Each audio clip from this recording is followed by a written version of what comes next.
Okay, so as I said, I'm Sharon Parkinson. I'm a publisher at Emerald. So that means that I have the responsibility for managing 18 education-themed journals, as well as responsibility for our Education and Learning Gateway, which is on our open platform. I will talk a little bit more about the open platform later during the presentation. Sorry, Melissa, if anybody else joins, are you able to admit them? Because I'm not getting that pop-up now.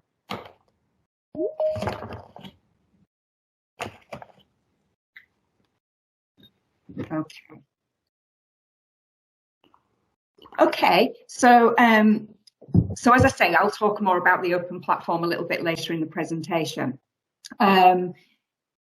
What I hope to be able to share today should really be of great use to you in your research and in your academic roles, because obviously it is all really focused on how to get published. So I'll be talking through, you know, the basics of how a journal runs, how as an author to submit, but more importantly, about, you know, what kinds of things publishers are looking for. So that will really help you, I think, in your publishing journey. I'm going to start with a short video. Now, I really hope that the sound works on this. We are passionate about driving real-world impact for our authors in a way that suits your needs.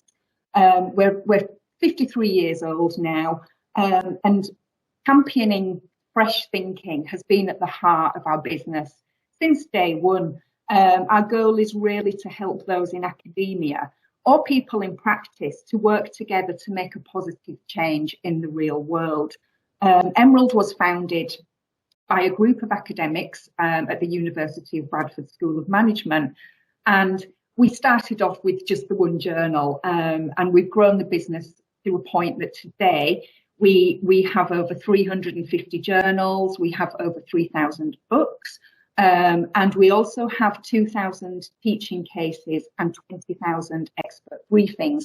So, you know, we do have a significant footprint now in the publishing world. So I'm not sure whether you'd heard of Emerald prior to this presentation, but, you know, I would recommend that you go along, depending on what areas you work in. I'm sure that there's something of use for you in terms of what we publish. We signed DORA in 2019. Again, not sure whether or not you're familiar with DORA, but it's the thrust of DORA is that journal-based metrics are often misused and are not well applied in research and researcher evaluation.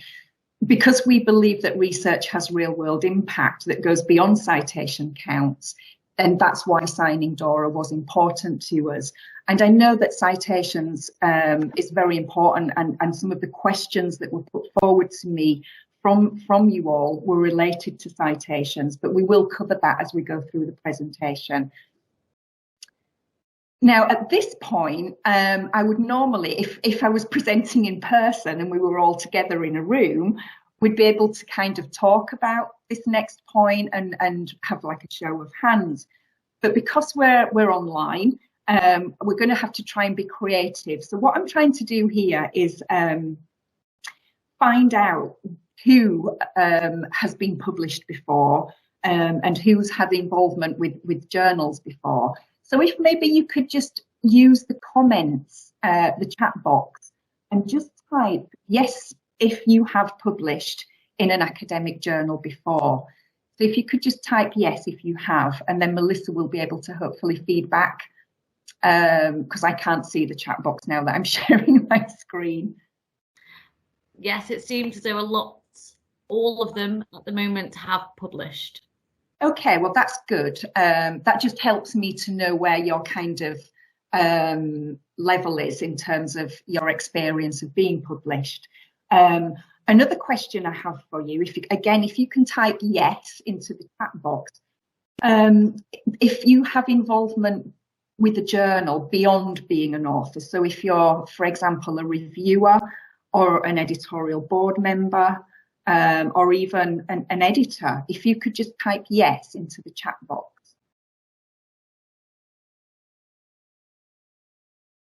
Again, a lot of yes is coming through.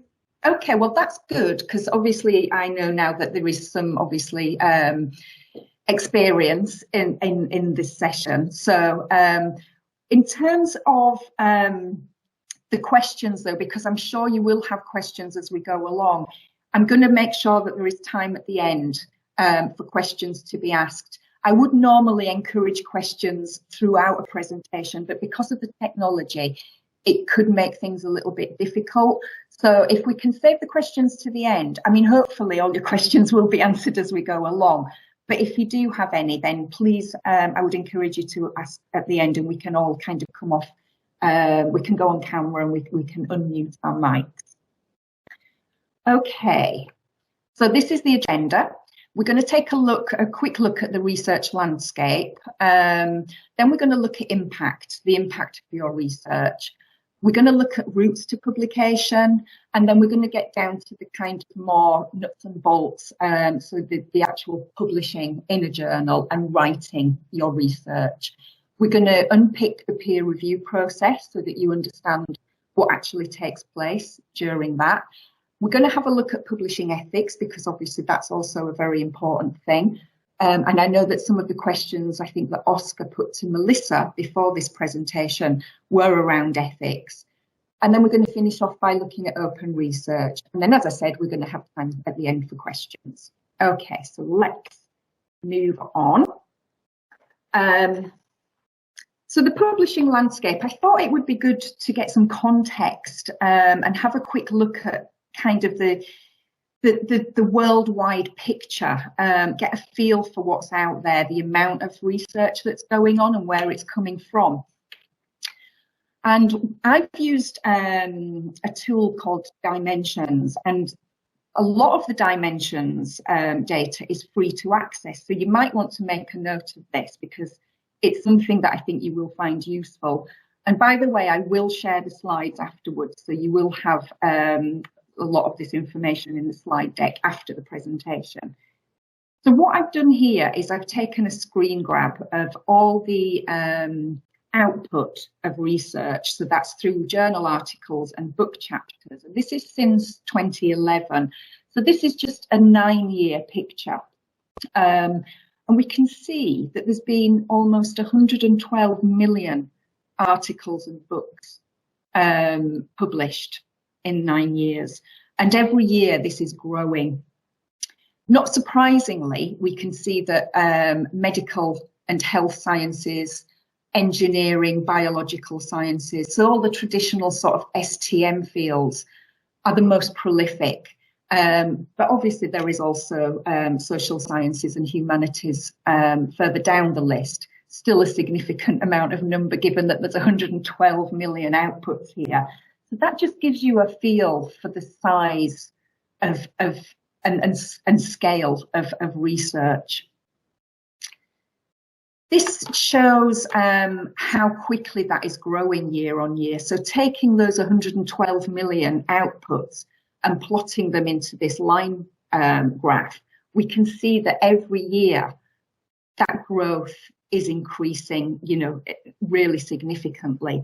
So it's a very competitive field, and this is why things like this guide to getting published, I think, is very useful for researchers and academics, because it is a minefield. The next slide is actually looking at the countries with the biggest output. So again, no real shocks, no big surprises. The US and China, well, the US especially, tops the chart there with just over 18 million outputs in the past 9 years. And that's followed by China, the UK, Germany, Japan, and so on. This is just the top, obviously, of that table. It's worth noting that countries that are experiencing war and conflict also publish research still. The numbers are obviously lower. But for example, I don't know whether any of these countries will resonate with you guys, but in the past 9 years, Iraq has had almost 35,000 outputs, Zimbabwe 15,000 outputs, Syria, just over 8,000 outputs, and Yemen, nearly 7,000 outputs. So it's fair to say that, research is coming out of just about every country in the world.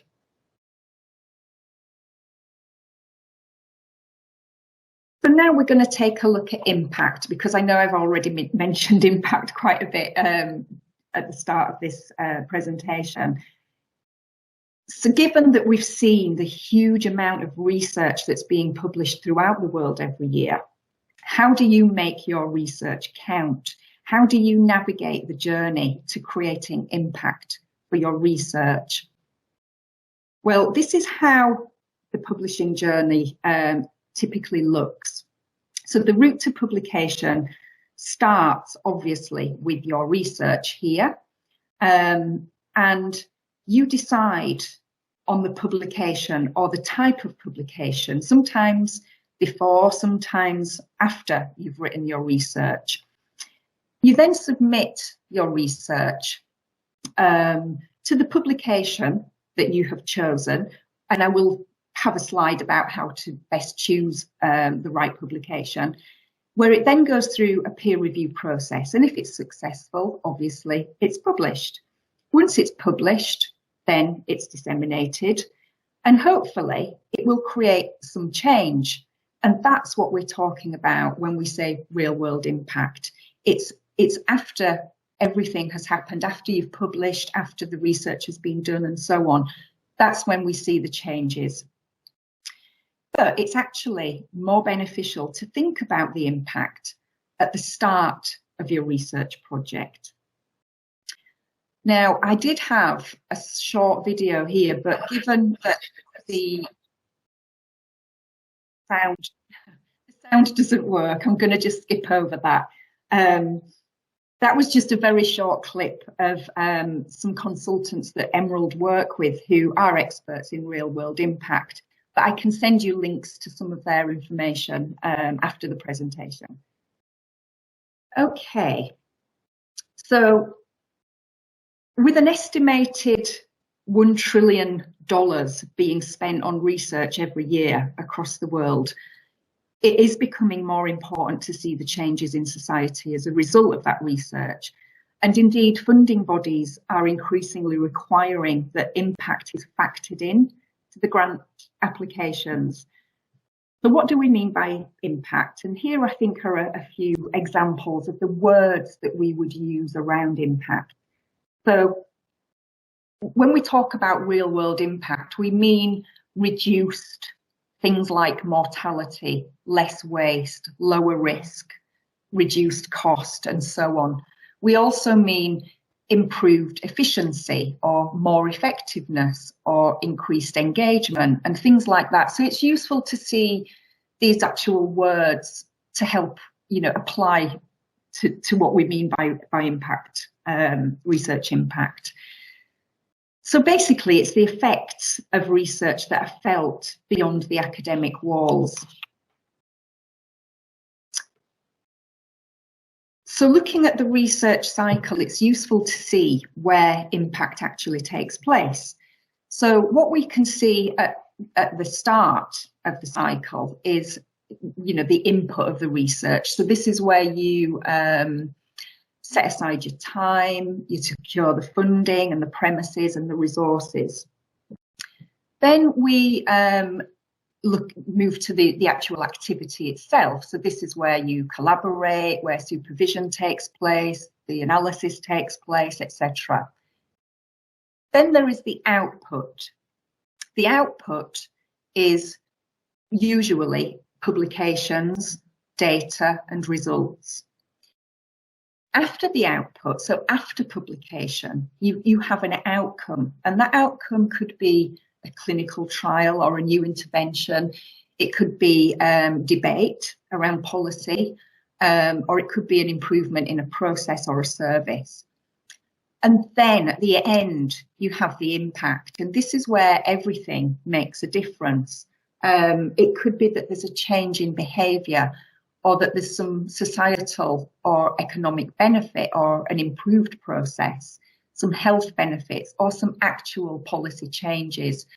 So that's where the impact actually takes place. And I think quite often people confuse the output in the middle here with the impact. So it's clear to it's good to have that clear in mind that an output is being published, but that's not necessarily impact itself.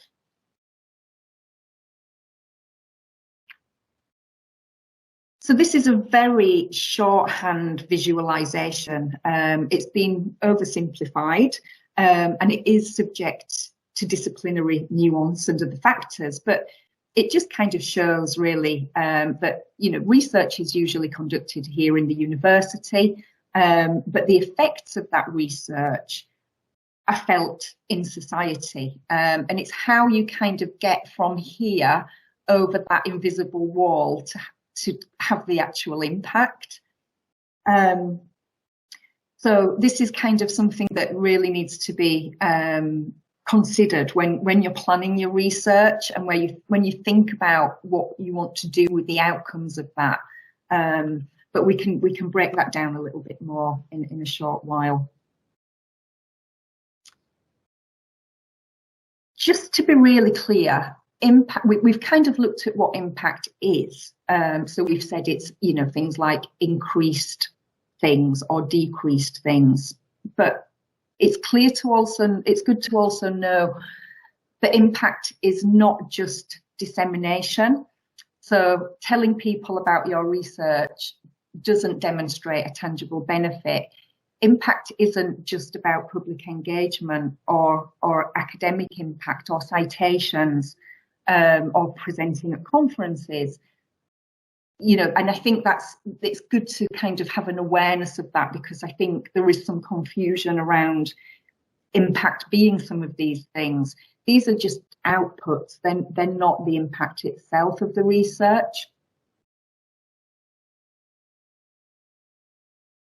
So starting at the very beginning, we said we would look at, you know, where to start. So when you're planning your research, it's useful to think about the impact at that stage. So, you know, framing the problem, and you can imagine this at two levels. So you have the overall problem, which is, you know, the social or the environmental problem with which your work aligns, and it could be that it's, for example, high levels of food wastage. But then you can break it down into the second part, which is the specific part of the problem that you are really focused on. And that could be limited consumer understanding of best before dates or use before dates. So really try and frame the problem. This helps to frame the impact, because then you can really understand what the benefits will be. It's also useful to identify who the stakeholders and beneficiaries of your research are going to be at the point of planning. And co-creation of research. This is, you know, who do you need to collaborate with? Who, in fact, it could even be the beneficiaries.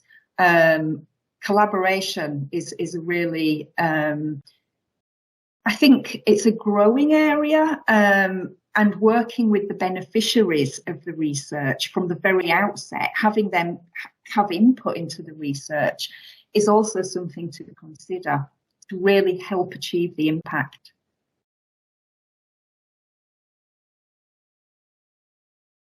Okay, so now we're going to look at the routes to publication. And this slide shows some of the venues or outlets for your work, with journals and books being the most commonly used and traditional venues.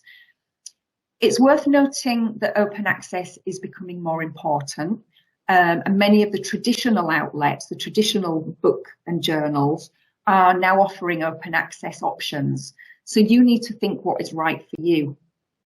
It's also worth noting as well at this point that there are lots of other non-traditional outputs that can complement and supplement your work. And I'm thinking of things like blogs, podcasts and videos. So always think about those as options too. If your work is particularly topical or newsworthy, publishers will often be happy to work with you to host this type of non-traditional content. So really try and bring that to people's attention if you think that that would be, would work for you. So, there are lots of different outputs for your work, but for the purposes of this session, we are going to focus on journals publishing.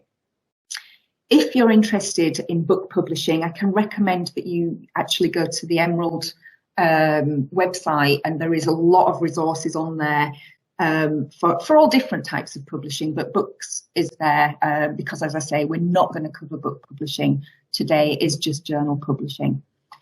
It's also worth noting that actually, even though I'm talking, from an Emerald perspective, what I talk about today is relevant to all publishers. So this information that you take away will be applicable to any journal, to any book, because the basics are all pretty much the same.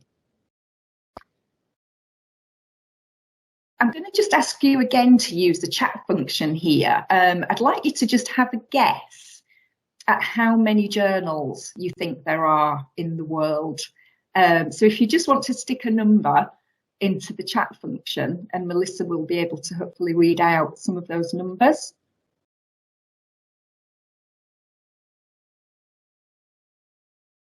You've got no numbers yet. Oh, 500,000.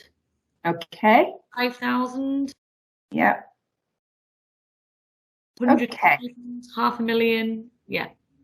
Okay.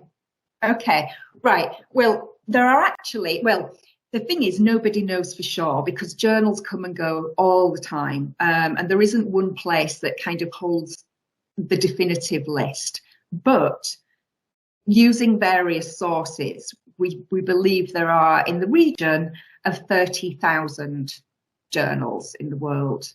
So, that's a significant number. And that, I think, shows that... Is that all fields? Across all fields, yeah, 30,000.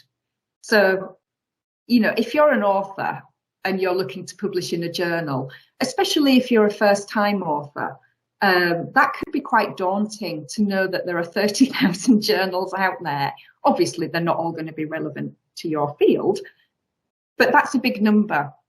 And it's worth bearing that number in mind as we move forward. Okay, so how do you get started? Well, if you can answer the following, then you have got the basis for a publishable paper. If you've completed a project that concluded successfully, if you have a problem that you're trying to work through but that doesn't have a solution, if you have an opinion or an observation on something, if you've given a presentation, a briefing, or presented a conference paper, if you're working on a doctoral or even maybe a master's thesis, or just have a new idea or initiative, then they're all good starting points. They're all places that you can start with to work up to a publishable paper. So how do you select the right journal? Well, obviously now we know that there are 30,000 journals in the world. How do you know where to start and where to publish? So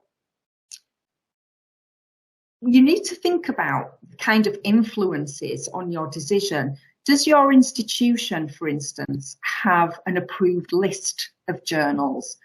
Do you use any resources such as cabals? You have to think about what's right for you.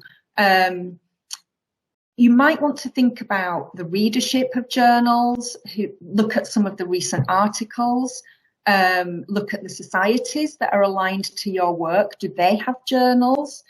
What is the acceptance rate? What is the circulation? How long does it take from submission to publication? You also need to think about the kind of paper that you're writing. If it's a practice paper, or if it's a viewpoint or a case study, check first to make sure that the journal you have in mind accepts those types of papers. Do you have an open access mandate? Do you have to publish open access? And also think about quality. So are rankings important to you? Web of Science is obviously the most well-known ranking, or ISI as it's also known, but others do exist. Citations are useful. They're an indicator, but it's not a complete guide to quality. You can consider the impact factor. You can consider, for instance, the Scopus site score or the H index. You could use Google Scholar. But you've got to think about the other things as well. It's not just about citations. So we're now going to delve into the detail and look specifically at preparing your paper for publication. So what makes a good paper? Well, these are the things that the editors and reviewers will be looking for. So this is a really important slide, actually. And I think that if there's one slide that you kind of take away from this that you find really useful, well, hopefully this one is it. Because as I say, these are the things that editors and reviewers look for, and they'll often have a list like this as they're working through the paper. So things like originality, relevance to the existing knowledge, the methodology, the structure of the paper, and the progression of the argument, the implications, the so what factors, the references that you've used, the internationality and focus of the journal, of the paper, sorry, and adherence to the editorial scope and objectives. I know that seems quite basic, but I think that the biggest reason that papers are rejected, is because they don't fit the editorial scope. And also good keywords and title, and a well-written abstract. So I'm not going to go into detail on this slide because we're going to break this down over the next few slides. Okay, so looking at the titles and keywords. Obviously, the title is the first thing that the reader will see, and this can often be the deciding factor in whether to continue reading the article. Think of it as the shop window. Try to put yourself in the position of the user, of the reader. What would you be looking for if you were researching works in a particular field? So a good title should be quite short. I think there's been some research around the length of titles, and what usually happens is the shorter the title, the more downloads they get. So try and keep your title succinct. Use phrases that really describe what the paper is about, but also catch the reader's eye. And then the keywords obviously must be very, very clear and very well linked to the focus of the work. Again, put yourself in the reader's position. What would you search for? Do a search yourself under those keywords to see what that brings up. Does it give good results? Try and be descriptive, so use keywords at a topic level, a subdiscipline level, even use methodology linked keywords.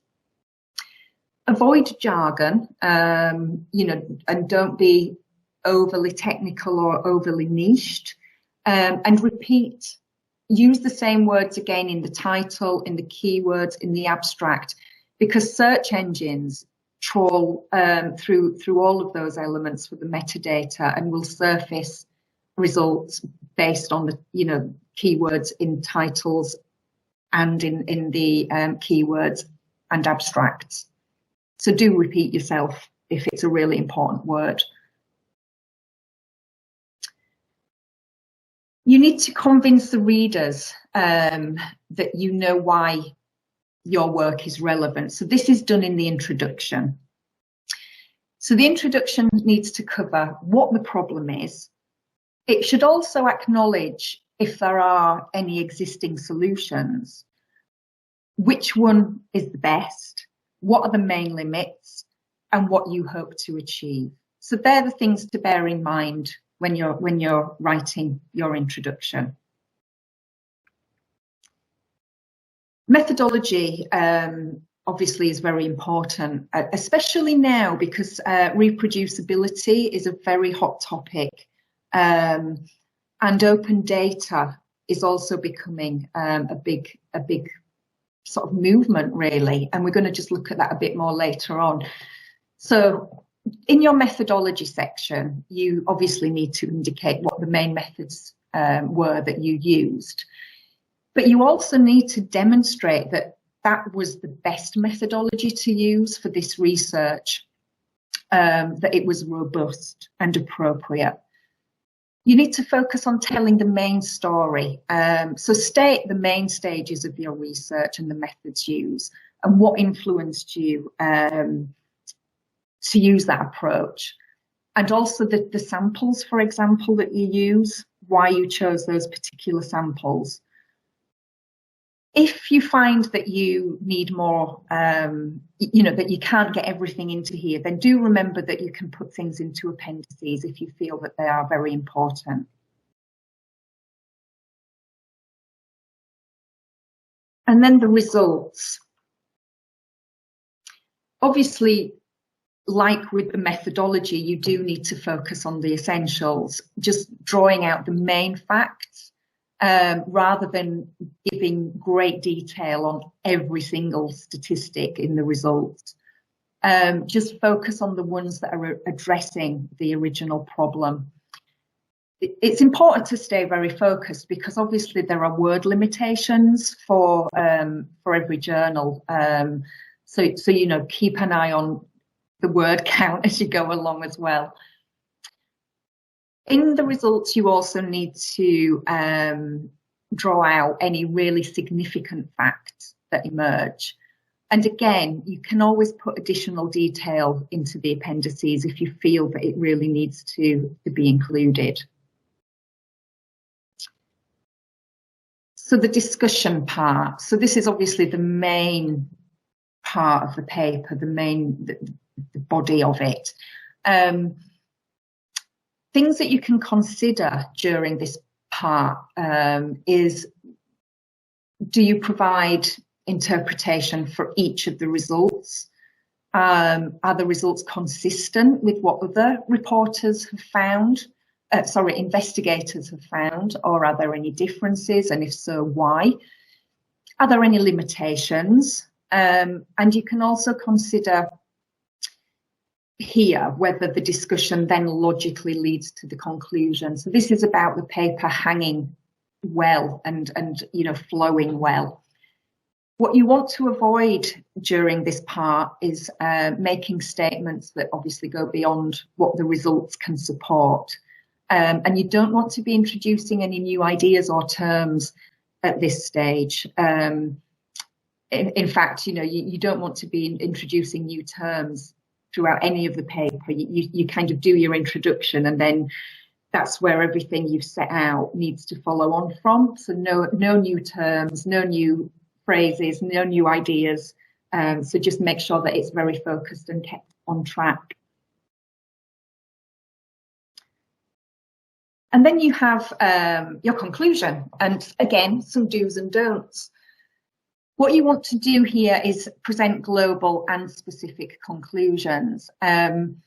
Even though your paper might have a regional focus, a geographic focus, you have to bear in mind that readership is probably international. So make sure that you draw out the possible comparative things that will still be specific on a global basis. Indicate the uses and extensions. Make sure that you've answered the original question and that you've stated the limitations. And here you can also state implications for further research. What you want to avoid is just summarising the paper, because that's the job of the abstract. Again, don't introduce any new kind of topic or introduce new material at this point. Don't make obvious statements, and don't contradict yourself. So just be really cautious and make sure that you've everything sits together well and flows through well. You can kind of avoid some of these pitfalls by asking somebody else to read your work. And that doesn't have to actually be a subject matter expert. It could be a member of the family. Just really to sense check. You should also check for grammar and spelling and punctuation. And you can use, spell check, that's the word, I couldn't remember what it was called. You can use spell checker for that, but don't rely on that. It's a good tool, but it's also good to have somebody read over it for you as well.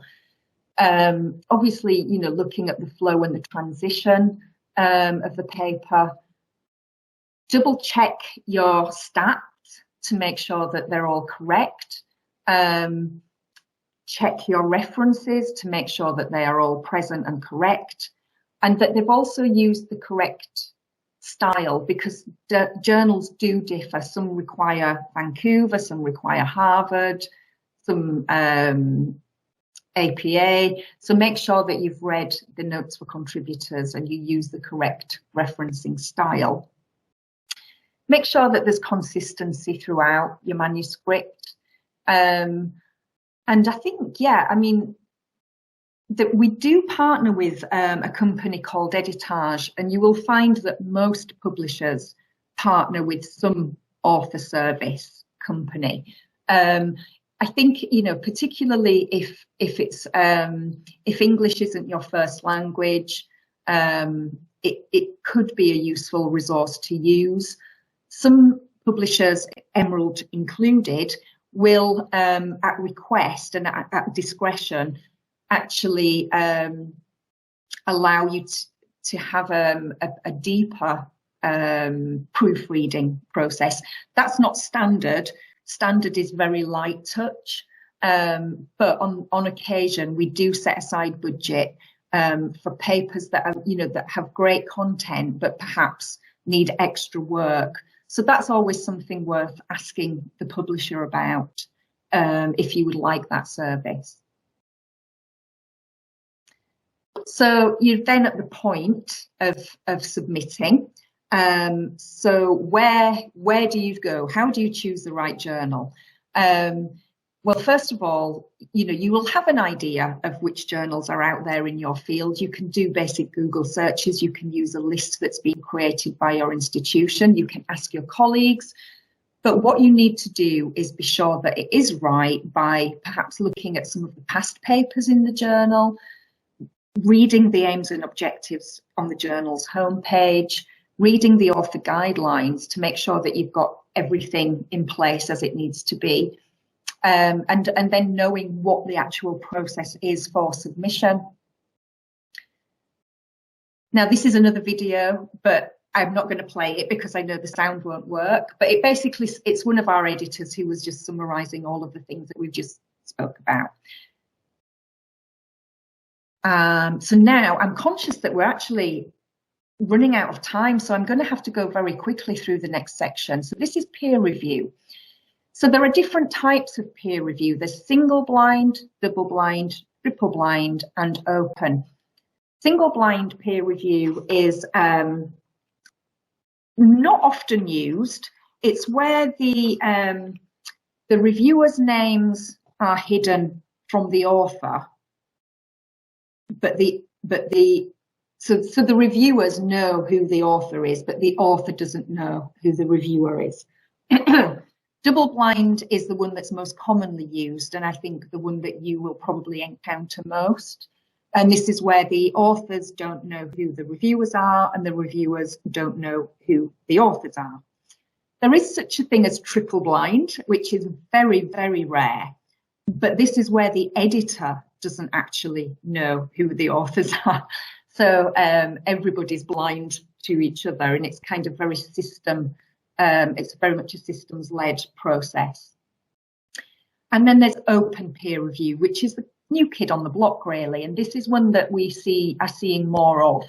And this is where the work is published, subject to some initial checks, but then the peer review takes place after publication, and all the comments are transparent, so everybody can see the comments and all the different revision stages. The peer review process typically looks like this. I'm struggling. I can't actually get my pointer. Oh, here we go. It's down here, isn't it?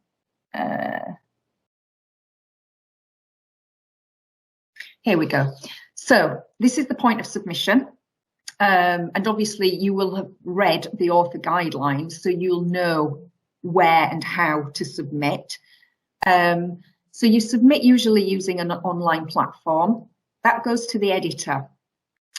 The editor will then take a look at the submission. And if it has met some, the basic checklist, so that it's within the scope of the journal, everything's there that needs to be there, they will then select up to 2 reviewers, or 3 actually, depending on the journal. So that then goes to the reviewers. The reviewers feed back to the editor. The editor gets all the comments and then makes a decision as to whether to reject, to revise, or to accept. If it's reject, then that's kind of the end of that journey for the author. If it's revise, then the author will be notified. And if it's accept, well, that's fantastic. And the paper needs no further work. So if it's revise, obviously that's fed back to the author, and then they go through the cycle again until they get an accept, or potentially a reject, but that's very unusual. Once you've been asked to revise, usually you will then go on to be accepted. There is also the option here for the editor to desk reject. So when they carry out their initial checks, if it doesn't fit the aims and scope, then it will be desk rejected. It won't even go into the peer review process. It's worth noting that peer review usually takes between 2 and 8 months, but this can really vary between journals. And it can also vary from paper to paper because it depends so much on the availability of reviewers and also on how quickly the authors make their revisions. So if you're asked to revise your paper, that's good news. You should acknowledge the editor and set yourself a revision deadline. In fact, usually the editor will give you a deadline, and it's always good to stick to that. If you disagree with the decision, you can contest that with the editor and explain why you disagree. But that's very unusual for that to happen. If you're unclear about what you've been asked to do, then you can clarify that understanding with the editor. You can consult with colleagues or co-authors to make sure that you're all very clear on what needs to be done and who needs to do what. And then make sure, like I said before, that you meet that revision deadline. When you've done the revision, you can attach a covering letter which points out where the revisions have been made. That just makes things easier for the reviewers to check, so it will speed the process up. So that's worth doing. If your paper is rejected, there are a number of reasons why that would be. Like I said before, usually it's because it doesn't fit with the scope of the journal, or the instructions haven't been followed properly. It could be that there's a problem with the quality. Maybe the methodology wasn't robust. It could be that the paper motivation is weak. Or that it's just not making a sufficient contribution to the field. But don't give up at this point. Always ask for feedback if you think you need more feedback, and then you can try and improve the work and then resubmit it. You'd have to improve it significantly to be able to resubmit it to that original journal. But there are other options where you can submit. And then when you get to the point of being accepted, then obviously everything is in the publisher's hands. And this is where we publishers do the editorial checks and make those improvements. We oversee the peer review process. We typeset and tag your work. We use aggregators and abstracting and indexing services to make sure that your work is disseminated as widely as possible. We promote through marketing campaigns. We use the preservation. We ensure that your work is preserved by our connections with people like clocks. That just ensures, ongoing preserved access and other things. Sorry, I'm going very quickly now. And then obviously, once your work's published, then it's also, in addition to what the publisher does with your work, it's good for you to promote your work too. So you can use your own contacts through associations and listservs. You could have an email signature that includes a link to the article. You could use a blog or a website, or you can also use social media, which I think is the most popular way of promoting work. You could contact your university's PR team because they might want to do a press release if it's particularly topical. Or you could even, like I mentioned at the start, produce a podcast or a video or an animation or an infographic to support your work and make it really accessible for people. So they're all things for you to think about once you're published. And then publishing ethics. Obviously, plagiarism and copyright are very important for everybody. Plagiarism actually comes from a Latin word and it means to kidnap. So, it's the act of taking someone else's work and passing it off as your own, and it is fraud. Emerald, as well as lots of other reputable publishing houses, are members of COPE, which is the Committee on Publishing Ethics, and that means that we take plagiarism very seriously. We do use plagiarism detection software, as do many other publishers. We also make sure that any copyright permissions have been given for any tables or charts or anything that you might want to use in your work. You do have to seek permission to use them if copyright is held elsewhere. And also, still under the kind of publication ethics heading, what you should be doing as an author is, if you are a co-author, be very clear with your co-authors what order the names need to appear in, who has done what in terms of preparing the article. You need to disclose any conflict of interest, and obviously if your research has included interviews and case studies, you need to be sure that you have permission to publish those. You must not submit to more than one journal at once. That is a massive no-no. When we do detect that, because it does happen, then often that person will not be allowed to publish in that journal. So please avoid doing that, and don't self-plagiarize. Obviously, you can reference your own work, but do make sure that you reference it like you would anybody else's work. I was going to talk about open research, but given that we're short on time, I think we should just probably go straight to questions. So if anybody has a question, I'm happy for you to, I'm going to stop sharing my screen so that we can see.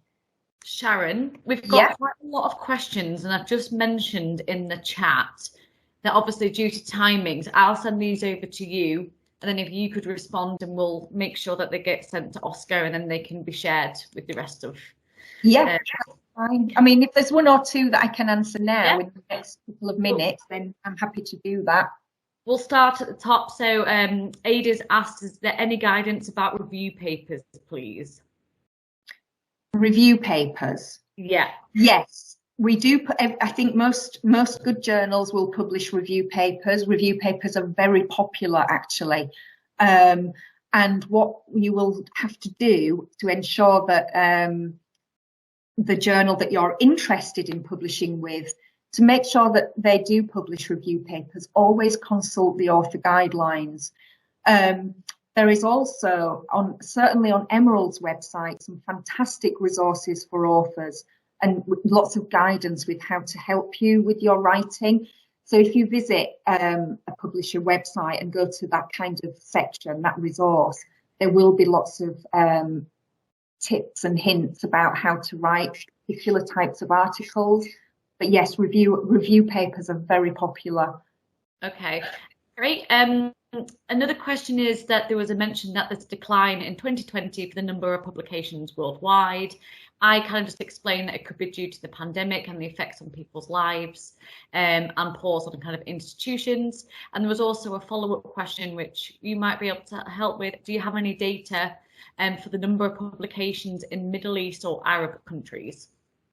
Yeah, I can get that data. So I can do that after we've finished. I will go into Dimensions and I will, in fact, what I'll do is I'll just send everybody the link to Dimensions and then you can also explore that yourself. But I'm happy to pull out some of that information around the Middle East outputs. But in terms of the research output that we're seeing at the moment because of COVID, what we've actually seen, and I think that it's the same for some other publishers too, we've seen a big increase actually in submissions. And I think it's because back in March, when places started to go into lockdown, some academics were able, I think, to dedicate more time to finishing off papers and finishing off research. I think obviously that's not the case for everybody because some people were thrown very heavily into teaching online and trying to get all that kind of thing up and running. But we have seen that there is also this increase in submissions. We don't know what the future is going to look like. We don't know whether we're going to see a big fall off maybe next year. But you know, it's hard to say. We just have to prepare for that, I think, and probably expect that will be the case. Well, it's now 12 o'clock. So for the rest of the questions, Sharon will be able to see it in the chat. And we'll ensure that we get them over to you. So thank you everyone for joining. I think any last comments, Sharon? No, I hope it's been useful. And I do apologise that we ran out of time, but you will get the slide deck. It's always a bit, I always do these things in person usually, so it is always a bit impersonal when it's online and you can't have the interaction. But I will try and make up for that by going through all of the questions that are in the chat and making sure that I address them afterwards. And Melissa, and I think it's Oscar, will be able to coordinate that, an email with all the information to follow up on this session. So thank you, and I hope you found it useful, but do come back to me with any questions.